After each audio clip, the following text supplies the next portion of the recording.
mbokk yi nuyuwaat naa leen mbokk yi segam le militant Bassirou Diomaye Diakhar Faye moo dem lan moo tax ngeen war a jommi ci keneen kuy dem ba ngeen koy wane ba di ko fësal segam Diomaye moo dem lu tax keneen war leen jaaxal mbokk yi ay waxtu a ngi quelques heures dama yëg ne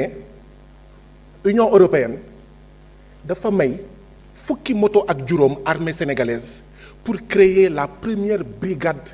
motocycliste du Sénégal 15 motos gàcce moo ma dal gàcce 15 motos Union européenne moo may ñun Sénégal fukki moto ak juróom léegi mu am fii ay doomu Sénégal yu naan non waruñu lijjanti ndax président bu Sénégal diggante bi mu duggee ak bi muy génn ndax mbir mi dafa yokk waruñu lijjanti ay déclaration de patrimoine waruñu lijjanti ay fonds politique ay crédits spéciaux ak ñoom seen ñooñu bëgguñu réew mi ñi nga xam ne dañoo commencé wax ne duñu voté loi bi mooy ñi nga xam ne dañoo àndoon ak Macky Sall bëgguñu ñëw fii dédiru dañuy langaamu ci Macky Sall ba dee parce que segam ñoom pendant 12 ans xeexuñu ko fii du tey la ñuy ñëw di ko xeex donc bu mu jaaxal kenn ils sont cohérents ñi nga xam ne depuis 30 ans ñu ngi fi même pas 12 ans parce que depuis 2000 ñu ngi ci gouvernement bu nekk donc c'est pas aujourd'hui ils sont cohérents ñun ñoo war a cohérent xam nga lan mooy cohérent ñun ñoo wax ne ñun ñooy sëtu Thierno Souleymane Baal ñun ñoo wax ne ñun ñooy sëtu Thierno Souleymane Baal mi nga xam ne y a 250 ans ñaari téeméeri at ak juróom fukk lii la waxoon ma fàttali leen ko je vous recommande maa ngi leen di xelal bu ma deewee ngeen ut njiit boo xam ne bëggul randal dara pour poche am du randal dara ci alal bi ñu ko dénk ngir ay mbokkam waaye bu ngeen gisee mu commencé am alal dàq leen ko nangu leen alalam bu bañee dàq leen ko jëlee leen ko fi il y a 250 ans boobu révolution États-Unis sax amagul wala boog c'est la même année et donc mbokk yi lii la waxoon tey nag moom la ñuy voté 1er juillet 2003 Union africaine adoptait la convention de l'Union africaine sur la prévention et la lutte contre la corruption article 1 wam ne il est constaté un enrichissement illicite saa yi bu ñu gisee ne il y a une augmentation substantielle des biens d'un agent public ou de toute autre personne que celui-ci ne peut justifier au regard de ses revenus waa léegi naka nga koy xamee mooy booy dugg ñu peese booy génn ñu peese la ONU tamit ñëw feelu Union africaine ONU ak Union africaine feelu Thierno Souleymane Baal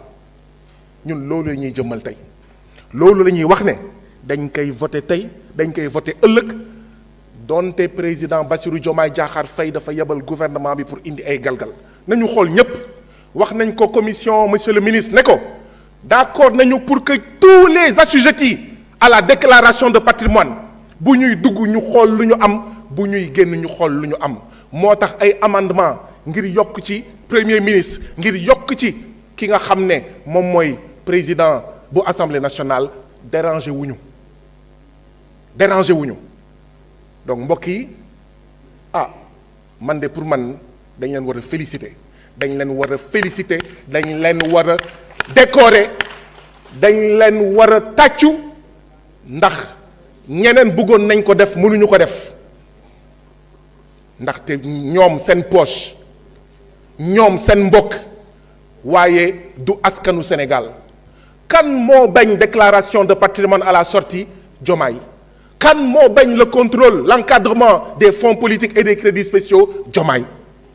wax ji nag mooy ndax Diomaye dafa bëgg a def nit ñi ko jiitu woon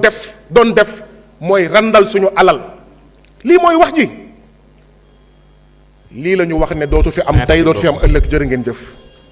jërëjëf. Thierno Alassane Sall, vous avez la parole. Amin Ndiaye se prépare.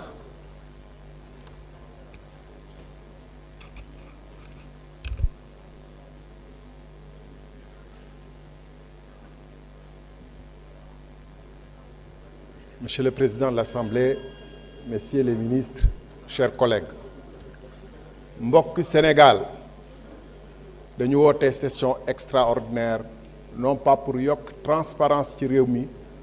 mais pour wéyal procès bi nga xam ne depuis que féewaloo am ci Pastef ñu ngi koy def contre le président de la République loolu rek moo waral ñu taxaw fii. Procès contre une personne. Cette Assemblée nationale et les députés de Pastef ne croient pas à la transparence et je vais vous le démontrer. Ils ne vivent pas la transparence, ils vivent dans l'opacité et ça commence à l'Assemblée nationale. Le collègue Djibi Ciss l'a dit. On n'a jamais voté suivant les textes qui existent, qui demandent le minimum de transparence, qui sont les normes les plus élémentaires. On n'a pas besoin de convoquer ni l'UEMOA ni ASC bu koñ bi moo gën a leer Assemblée nationale. Mairie bu nekk buy voter budget ensemble conseil yi dañuy toog ñu délibérer chapitre par chapitre fii suñu texte règlement intérieur bi ngeen di convoqué dafa ne article 21 et article 34 naka la ñu woy voter suñu budget mu war a jaar commission des finances questeurs yi toog ñu wax ñun lan lañ ci bëgg lan lañ ci namm ñu bañ ko bàyyeel président ak bureau loolu musul am commission de contrôle war a xam naka la dépense yi di demee war a am pièce yëpp musul am ngeen yàgg fi taxaw ñu fi nekkoon 14e législature loolu mooy cohérence ñu fi newoon 14e législature yàgg fi taxaw di mbamb président assemblée nationale ci fonds politique yi et ci que nu ñu wootewul budget wu assemblée nationale nu mu waree ASC bu ci koñ bi sax moo ñu gën a leer tey jii nii assemblée nationale di am ay fonds commun ñu jëndal ñu ay oto yoo xam ne ñun jugaluñ ko ci suñu budget te ñun ñooy voté texte yi agence sañul directeur général agence sañul def lu conseil d'administration bi tëralul sañul def li nga xam ne dëppawul ak suñu loi d'orientation benn mairie sañu ko def ñun assemblée nationale ñu sañ a am budget boo xam ne ñeenti ligne la wala juróom bu président neexee ne moom mooy maye ay billet Makka buy dem ci fu muy dem jël ay enveloppe yëkkati kenn xamul nu mu demee mu koy def ni mu ko neexee di jël ay fonds politique di ci dund ngeen taxaw nii da ngeen bëgg Bassirou Diomaye Diakhar Faye mu def lu jub yéen war ngeen taxaw jàkkaarloog Sénégal yi ne da ngeen bëgg lu leer du dëgg gëmu leen ko fii ngeen taxaw di nii dañuy woote ay commission d'enquête parlementaire parce que nangam sangam parce que alalu Sénégal ma taxaw fi depuis plus d'1 an ni leen suñu alal mu ngi ñu ngi koy randal ngeen di jàppale ki koy randal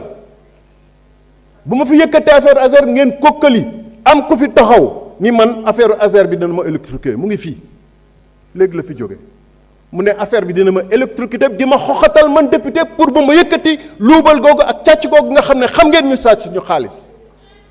xam ngeen ñu sàcc suñu xaalis xam ngeen ñu séddale 5 milliards yi xam ngeen ñu ci laal xam ngeen ñu xoose mi fi jógee xaalis bi bu mu nee dugg fii génn dafa am nu mu demee 37 milliards il a reconnu que jox nañ ko te defu ci tus du sax ñeenti village yu mu ci électrifié lu tax mu am ci seen ay ñu sàcc suñu 37 milliards ngeen xam ki ko sàcc mu dugg fii ñëw di ñu kokkali ci ay interview yi mu def ngeen taxaw fii di naan transparence gëmu leen ko vous n'y croyez pas vous êtes contre la transparence vous êtes arrivé au pouvoir par la manipulation par du technique sénégalais yi non je veux être correct je veux pas parler comme vous et non je veux être correct je veux pas utiliser de gros mots comme vous c'est tout vous êtes arrivé au pouvoir par la manipulation vous avez fait croire aux Sénégalais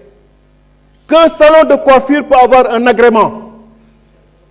Et alors, quand vous arrivez ici, vous êtes obligé de gérer dans la manipulation, de vivre dans la manipulation, dans la tromperie, dans la supercherie. Parce que ce que vous exigez de Bassirou Diomaye Diakhar Faye, si vous l'aviez exigé du président de l'Assemblée nationale, du Premier ministre, on ne serait pas là aujourd'hui.